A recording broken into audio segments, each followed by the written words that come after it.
Bienvenue dans un énième podcast de jeux de société.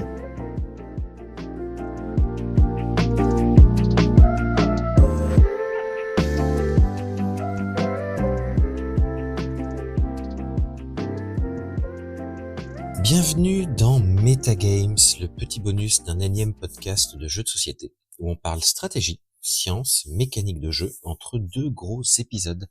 Je suis Richard et aujourd'hui, je voudrais vous parler du Trivial Pursuit. Le Trivial Pursuit fait partie de ces jeux très connus, tellement qu'il a même dépassé la sphère du jeu de société pour entrer dans la culture au sens large. Je parierais même qu'un exemplaire dort à coup sûr dans le placard d'au moins un de vos grands-parents. Cette grande diffusion du Trivial Pursuit est étonnante, dans la mesure où il s'agit d'un jeu de connaissances qui n'est pas le type de jeu le plus marrant. J'ai même défendu l'idée, dans un épisode d'un énième podcast de jeux de société, qu'il s'agissait d'un des pires jeux de connaissances, puisqu'il est non seulement dur, mais en plus incapable de s'adapter au niveau des joueurs de la table. C'est pourquoi vous proposer un metagame sur la stratégie au Trivial Pursuit peut sembler incongru. À vue de nez, le Trivial Pursuit n'offre en effet qu'un seul moyen pour gagner plus souvent, devenir plus intelligent, et ça nous fait une belle jambe. Pourtant, je vais tenter aujourd'hui de vous surprendre. Comment, me demanderez-vous ? Eh bien, d'abord, je vais vous présenter le jeu, puis quelques éléments scientifiques sur ce jeu, et enfin, de la stratégie. Premièrement, c'est quoi le Trivial Pursuit ?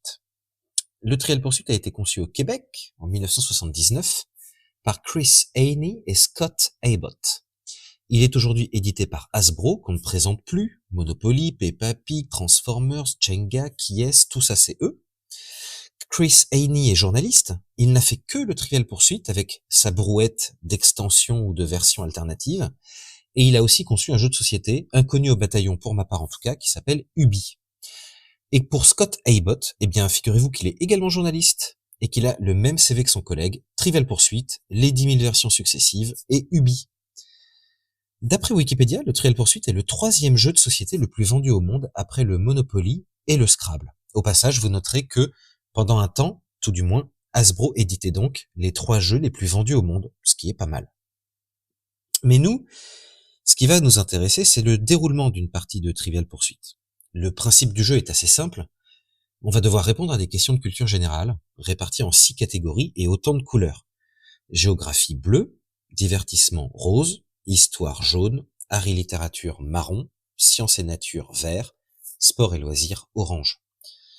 Chaque équipe de 1 joueur ou plus dispose d'un pion rond dans lequel peuvent être rangées 6 parts de camembert. Ce pion peut être bougé en fonction du résultat d'un dé à 6 faces qui est lancé à chaque tour de jeu. À chaque fois que le pion tombe sur une case question, un autre joueur lui lit une question correspondant à cette couleur. En cas de bonne réponse, on rejoue.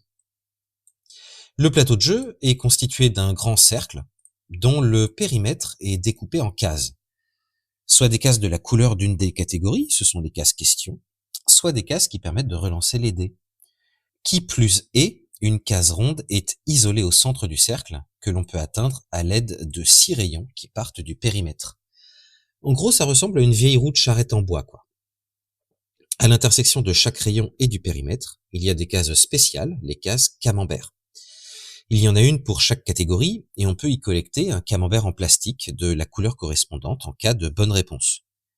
Ces parts de camembert se rangent donc dans le pion du joueur ou de l'équipe. Quand le pion est rempli, c'est-à-dire qu'il comporte un camembert pour chaque catégorie, il est possible de se rendre sur la case centrale pour répondre à la dernière question, choisie par les autres joueurs. Une bien longue explication pour un jeu d'une simplicité enfantine dans ses mécaniques de jeu. D'ailleurs, pour tout dire, il n'y a que 2 mécaniques de jeu, en tout et pour tout, dans le Trivial Pursuit. Une première mécanique, qui s'intitule « Mouvement en fonction d'un lancer de dés ». Et vous noterez que l'intitulé est assez limpide. Les joueurs disposent d'un pion, et d'un ou plusieurs dés. Ils bougent leur pion sur le plateau de jeu en fonction du nombre obtenu après le lancer de dés. Ensuite, c'est un jeu de collection.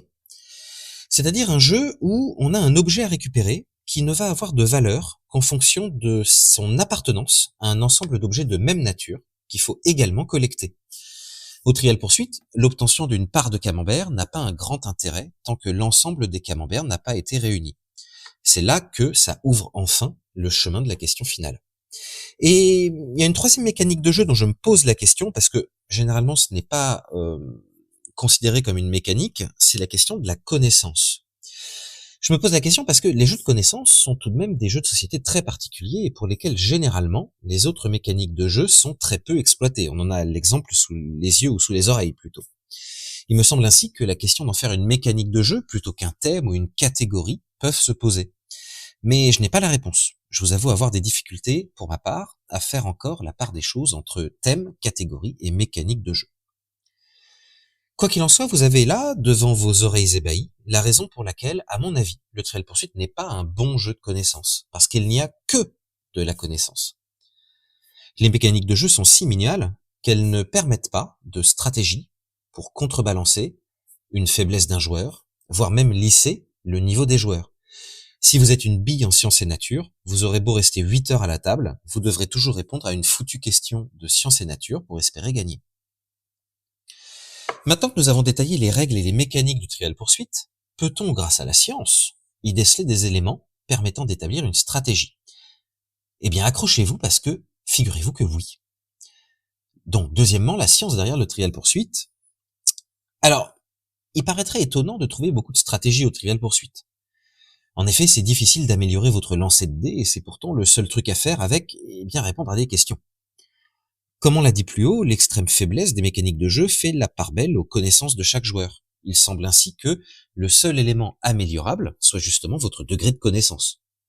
C'est pourquoi je m'attendais à trouver sur Internet des astuces pour améliorer mes connaissances en culture générale. En français, si vous cherchez comment gagner au Trivial Pursuit, ça vous donne en majorité deux types de résultats. Des articles pour modifier les règles du Trivial Pursuit afin de le rendre plus amusant, et des articles pour tricher au Trivial Pursuit. Preuve s'il en est que, effectivement, le Trivial Pursuit a un problème avec son niveau de difficulté. J'ai trouvé un seul article qui listait des bouquins de culture générale pour permettre d'améliorer mes connaissances. Et, après avoir regardé les 50 premiers résultats de recherche sans trouver mon bonheur, je vous avoue que je suis passé à une recherche en anglais. Eh bien, exactement le même constat, à part un article que vous trouverez en description de cet épisode, et un bouquin dont on va parler après. C'est maigre comme récolte. Le constat qu'on peut faire à ce stade, c'est que gagner au Trivial Pursuit n'est qu'une affaire de connaissance. C'est ce que semblent nous donner ces résultats de recherche en tout cas. Vous pouvez muscler votre connaissance en lisant des bouquins de culture générale, comme si vous deviez passer un concours, mais vous ne pouvez rien faire d'autre. À moins qu'il n'y ait un twist. Eh bien oui, il y a un cadavre dans le placard, et même trois manières selon moi d'améliorer votre pratique du Trivial Pursuit, toutes trois assises sur des démarches scientifiques et je vous propose de vous les détailler maintenant. D'abord, et si, au lieu d'améliorer sa culture générale globale, on ciblait ce qu'on peut améliorer en ayant une approche statistique des questions posées au Trivial Pursuit. Le seul article de stratégie que j'ai réussi à trouver, que vous aurez en description, en anglais, nous explique quelque chose. La catégorie sport et loisirs est peut-être une des plus discriminantes parce que si vous ne vous y connaissez pas en sport, comme moi par exemple, ça va être difficile. En revanche, c'est la plus simple à combler. Si vous êtes européen et que vous allez bouquiner quelques pages Wikipédia sur le palmarès du foot, du rugby, du tennis et des JO d'été, vous allez déjà couvrir 70% des questions sport du Trivial Pursuit. Pour aller un tout petit peu plus loin, des études scientifiques ont été faites sur les jeux de quiz en général, et non seulement sur le Trivial Pursuit, et ces études, elles identifient des biais classiques sur lesquels vous pouvez jouer. Par exemple, il y a une surreprésentation de certains domaines, sport, culture anglo-saxonne, faits récents. Au Trivial Pursuit notamment, à titre personnel, il me semble que la catégorie divertissement comporte plus de questions sur le cinéma et la télévision que sur la musique ou la danse, par exemple. Au-delà de ça, de nombreux sociologues et psychologues se sont intéressés à la fabrication de ce qu'on appelle la culture populaire, qui est en réalité la culture de la classe dominante d'une époque. Le Trivial Pursuit ne teste pas un savoir neutre, mais une exposition à certains médias, certaines périodes et certaines normes culturelles. Par exemple, il y a une surreprésentation très nette du monde occidental et en son sein des exploits, découvertes et réalisations masculins.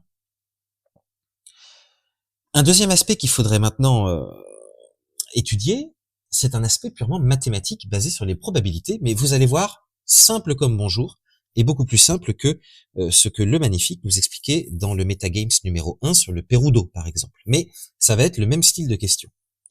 Plus souvent, vous répondez à des questions camembert, Donc plus souvent votre pion tombe sur ces fameuses 6 cases en bas des rayons, plus souvent vous avez une chance d'en gagner un. Ainsi, plus vous aurez l'opportunité de lancer les dés pour atteindre ces cases camembert, plus souvent vous serez en mesure de gagner un camembert. Je pose ça là, j'en parlerai dans ma 3e partie. Enfin, puisqu'il n'y a aucune mécanique de jeu substantielle dans le Trivial Pursuit, je fais une hypothèse. Peut-être qu'on pourrait l'analyser comme une sorte d'essence des relations psychologiques entre les joueurs. Comme tout jeu de société, le Trivial Pursuit met en effet en jeu des relations sociales, et ce même s'il ne possède aucun aspect transactionnel, aucun bluff, aucune nécessité de convaincre ou d'intimider. Il reste néanmoins un terrain pour une étude des relations sociales. C'est là qu'entre en scène un bouquin sur lequel je suis tombé pendant mes recherches, How to Win at Trivial Pursuit and Other Knowledge Game, écrit par Robert G. Heller. L'auteur nous explique que dans une partie de Trivial Pursuit, chaque bonne réponse est une démonstration publique. On ne montre pas seulement qu'on sait, on montre ce qu'on sait, et surtout devant qui. Autour de la table, des rôles se mettent en place. Le sachant, le rusé, le chanceux, le nulos, le fort en sport et c'est tout, etc. Ainsi, le conflit dans Trivial Pursuit est uniquement présent dans le metagame. Ça tombe bien, vous me direz, puisque nous avons déjà établi que Trivial Pursuit ne contient pas de mécanique de jeu pour prendre en charge les conflits autour de la table. Ainsi, la manière dont on lit les réponses, la façon dont on accepte ou non une approximation, la pression collective qui s'exerce sur le leader de la table, tout ça constitue un champ de bataille symbolique qui va se charger, à la place du jeu, de corriger les différences de niveau entre joueurs. Si un joueur prend trop d'avance, les autres deviennent plus exigeants. Si un joueur prend trop de retard, les autres deviennent plus indulgents. Finalement, on retombe sur des notions classiques des études universitaires sur le jeu de société. Gagner au Trivial Pursuit, cela peut donc être, pour partie, réussir à s'inscrire socialement dans un groupe. Et on se retrouve comme par magie à décrire un jeu social, le Trivial Pursuit. C'est fou quand même, non? Alors troisièmement, comment gagner? On a vu qu'on avait 3 leviers. D'abord les connaissances brutes et accessoirement l'étude des catégories de questions du Trivial Pursuit. En gros, Robert G. Heller a bien étudié les catégories et retombe un peu sur ce qu'on disait plus haut sur les caractères dominants de la culture générale. Visiblement, lui aussi, il connaît Bourdieu, et donc il relève que, pour la plupart des catégories, le jeu attend des réponses classiques, consensuelles, générales. En géographie, il remarque que les questions portent principalement sur des capitales, des frontières, des localisations précises, et donc la réponse attendue est à peu près toujours la plus conventionnelle.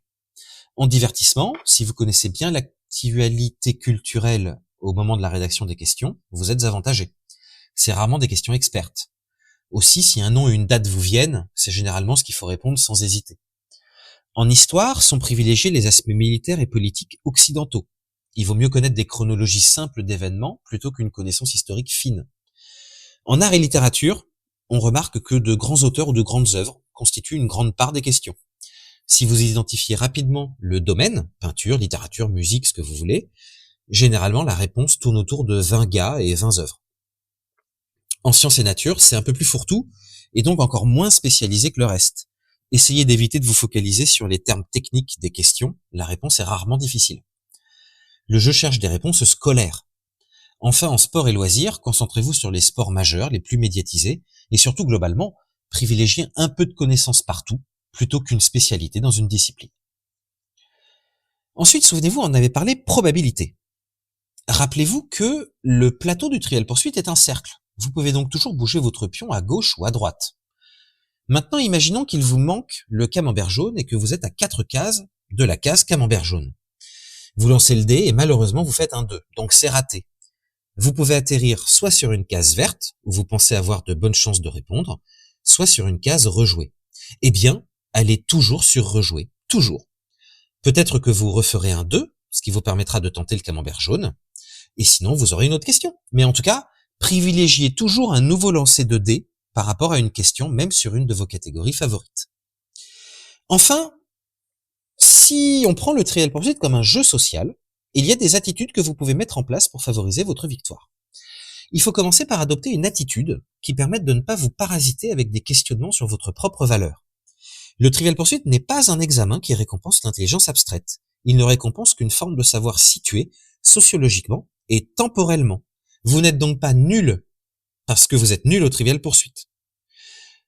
Qui plus est, ne devenez surtout pas trop vite le leader de la table, car vous risquez de devenir une cible sociale envers laquelle la table va s'auto-équilibrer.